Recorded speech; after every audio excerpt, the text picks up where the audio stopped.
ഇന്നിക്ക് നല്ലൊരു പറ്റൽ പറ്റിട്ടോ. എന്താണെന്നല്ലേ, ഞാനില്ലേ ദോശയ്ക്ക് വേണ്ടിയിട്ട് ഉഴുന്ന് പച്ചരി എടുക്കണതിന് പകരം എന്ത് ചെയ്തു, ഉഴുന്നല്ല, നമ്മളെ സാധാ ചാക്കരി ഉണ്ടാവില്ലേ ചോറ് വയ്ക്കുന്ന ആ അരി എടുത്തു. ഉഴുന്ന് അളന്ന് ഞാൻ പാത്രത്തിലിട്ടിരുന്നു. ആ പാത്രത്തിലേക്ക് ഞാൻ അരി അളന്ന് ഇട്ട ശേഷമാണ് മനസ്സിലായത്, പടച്ചോനെ ഇടണ്ട അരി മാറിയാലോ എന്ന്. അപ്പം എന്തായാലും സംഭവം പാളി. അപ്പം ഞാൻ ആ ഇട്ടതൊക്കെ ഒന്ന് കുറച്ചൊക്കെ ആ മോളോടൊക്കെ ഒന്ന് വാരിയെടുത്തു. ബാക്കി കൈ തന്നെ ഇട്ടു, അല്ല അതൊക്കെ പാടെ പൊറുക്കിയെടുക്കാൻ കഴിയൂലല്ലോ. പിന്നെ ഞാൻ കുറച്ച് പച്ചരിയും കൂടെ ഇട്ട് അത് വെള്ളത്തിലിട്ട് കുതിർത്തി അരച്ചപ്പോഴും നല്ല തരിതരിയായിട്ട് അങ്ങനെ അരഞ്ഞൊന്നും കിട്ടണില്ല എന്തിനാ കേട്ടോ. പക്ഷേ എനിക്കൊരു പേടി ഉണ്ടായിരുന്നു, എന്താകുമോ എന്തോ, കേടൊരു സംഭവം, ദോശ പാളും എന്നുള്ള 100% ഞാൻ ഈ ഒരു മാവ് അരച്ച് വെച്ചത് കേട്ടോ. ഇനി എന്ത് വന്നാലും ഇപ്പം ഇനി കൊന്ന പാവം തിന്ന് തീർക്കുക എന്നുള്ള ഭാവത്തിലാണ് ഞാൻ നിന്നത് കേട്ടോ. പക്ഷെ രാവിലെ നോക്കിയപ്പോൾ മാവൊക്കെ നല്ലപോലെ പൊങ്ങി വന്നിട്ടുണ്ട്. കണ്ടപ്പോൾ എനിക്ക് സമാധാനമായിട്ടോ. പിന്നെ ദോശ ചുട്ടപ്പോഴും തന്നെ നല്ല അടിപൊളിയായിട്ട് കിട്ടിയിട്ടുണ്ട് കേട്ടോ. അങ്ങനെ എൻ്റെ മറക്കട ബുദ്ധി വിജയിച്ച ആ ഒരു സന്തോഷ ദിവസമാണെന്ന്. മോളെ ബർത്ത്ഡേ ആണ്. അപ്പോഴേക്ക് മഞ്ചേരിക്കൊക്കെ പോകണം. അപ്പോൾ അതിന് വേണ്ടിയിട്ട് രാവിലത്തെ ഫുഡും കാര്യങ്ങളൊക്കെ ഉണ്ടാക്കണം. അപ്പോൾ ആ ഒരു തിരക്കിലാണ് ഞാൻ. അപ്പോൾ ഇന്ന് ഒന്നും നോക്കിയില്ല, ഇടിച്ചക്ക അങ്ങോട്ട് ഇട്ടു. അതന്നെ, ഇടിച്ചക്ക മുതിരയാണ് ഇന്നത്തെ നമ്മുടെ ഡിഷ്. ഇനിയിപ്പോൾ ഇവൻ്റെ കാലാണല്ലേ, എല്ലായിടത്തും ഈ ഒരു സംഭവം കരഞ്ഞുണ്ടാവുക. നല്ല സാധനമാണല്ലോ, എത്ര തിന്നാലും ഒരു കേടുമില്ല. അതുകൊണ്ട് എത്രയും തിന്നാം, എങ്ങനെയും തിന്നാം. ഞാനൊക്കെ ഏതായാലും പള്ളറച്ച് തിന്നും കേട്ടോ. ഇതിപ്പോൾ ഇങ്ങനെ ഉപ്പേരി വെച്ചിട്ട്, ഇനിയിപ്പോൾ ഇത് ചക്ക ആയിക്കഴിഞ്ഞാൽ ഇറച്ചിയും ചക്കയായിട്ടും ചക്ക കൂട്ടാനായിട്ടും ചക്ക അവിയലായിട്ടും ചക്ക ഉപ്പേരിയായിട്ടും ആകെ ചക്കമയം. പിന്നെ ചക്കക്കുരു ഒന്നും വെറുതെ വിടൂല. അങ്ങനെ എൻ്റെ ഫുഡും കാര്യങ്ങളൊക്കെ ആയ ശേഷം പിന്നെ ഞാൻ മഞ്ചേരിക്ക് പോയിട്ടോ.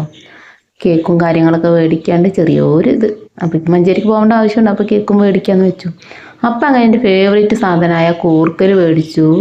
പിന്നെ ഞാൻ ബജ്ജി മുളക് മേടിച്ചു, ബജ്ജിയൊക്കെ ഉണ്ടാക്കാൻ ഒരു പൂതി. അപ്പം അങ്ങനെ അതും മേടിച്ച് ഞാൻ വീട്ടിലേക്ക് പോന്നു.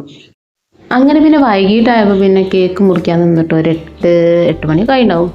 അപ്പോൾ പിന്നെ കേക്ക് മുറിക്കാനുള്ള പരിപാടിയിലാണ്. മോൾക്ക് 9 വയസ്സായി.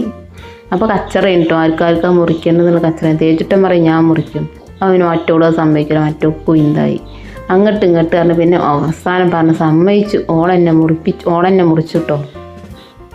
തേച്ചിട്ടഞ്ഞ് മുറിക്കേണ്ട, ഞാൻ എൻ്റെ ബർത്ത്ഡേ ആണ് വരുന്നത്, അപ്പം ഇനി അനക്ക് മുറിക്കാൻ ഓക്കൊരു പൊട്ട് പോലും കൊടുക്കണ്ട, അങ്ങനെ ഇങ്ങനെയൊക്കെ പറഞ്ഞ് സമ്മതിപ്പിച്ചിട്ടാണ് മുറിക്കുന്നത്. അപ്പം കേക്ക് മുറിക്കാൻ ഞങ്ങൾ ഏട്ടൻ്റെ മക്കളും ഒക്കെ ഉണ്ട് കേട്ടോ. അപ്പോൾ കുട്ടികൾക്ക് ഇതൊക്കെ ഒരു സന്തോഷമല്ലേ, കേക്കും കാര്യങ്ങളും. ഓൾക്ക് പായസം അങ്ങനെ സംഭവങ്ങളൊന്നും ഓൾക്ക് ഇഷ്ടമുണ്ടാവില്ല. അങ്ങനെ അവന് ഒരേപോലത്തെ ഡ്രസ്സൊക്കെ ഇട്ട് അവന് പറഞ്ഞാലും മേമാ അവനിക്ക് ഇതിൻ്റെ അതേ ഡ്രസ്സ് ഇട്ട് കൊടുക്കണം കേട്ടോ, കളറ് എന്നൊക്കെ പറഞ്ഞ് അങ്ങനെ രണ്ടാളും ഒത്തുകൂടിയിട്ട് കേട്ടോ ഈ ഡ്രസ്സ് ഇട്ടത്. കുട്ടികളിങ്ങനെ വലുതാകുമ്പോൾ നമുക്കൊരു സന്തോഷമാണ്, സങ്കടമാണ്. എത്ര ചെറുതായിരുന്ന ആൾക്കാരാണ് ഇപ്പോൾ വലുതായി ഇങ്ങനെ പോവുകയാണ്. അപ്പോൾ അത്യാവശ്യം എൻ്റെ ഒരു തോളിൻ്റെ അത്രയ്ക്ക് ഉണ്ട് ആൾ. മറ്റാനാണെങ്കിൽ നീളം വയ്ക്കുന്നില്ല, ഇവളാണെങ്കിൽ നീളം വെച്ചിട്ട് പോയി. പിന്നെ ഓരൊക്കെ വെച്ച് ഞാനൊരു ഫോട്ടോ ഒക്കെ എടുത്ത് പിന്നെ കേക്കൊക്കെ മുറിച്ച് കൊടുത്ത ശേഷം പിന്നെ ഞാൻ ചെറിയൊരു ഗിഫ്റ്റൊക്കെ കൊടുത്തിരുന്നു കേട്ടോ. പ്രത്യേകിച്ച് ഗിഫ്റ്റിൽ ഒന്നുമില്ല കേട്ടോ, കുറച്ച് ബുക്സ്, സ്റ്റോറി ബുക്സ്, പിന്നെ ഓക്ക് വേണ്ട അങ്ങനെ മേക്കപ്പ് സാധനങ്ങളുണ്ട്, ഐലൈനർ പിന്നെ പൊട്ട്, അങ്ങനത്തെ സംഭവങ്ങളൊക്കെ കേട്ടോ. ഓളെ ഐലൈനർ കഴിഞ്ഞിരുന്നു. അപ്പോൾ പോകുമ്പോൾ ഇടാൻ ഇല്ലാത്തതുകൊണ്ട് ഇവർക്ക് ഭയങ്കര ഒരു ഇടങ്ങാറായിരുന്നു.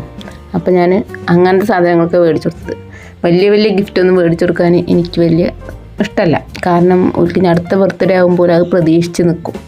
അപ്പോൾ നമുക്ക് ഓൾക്ക് ഉപകാരമുള്ള സാധനങ്ങൾ എന്താണെന്ന് വെച്ചാൽ അതാണ് ഞാൻ മേടിച്ചു കൊടുത്തിട്ടുള്ളത്.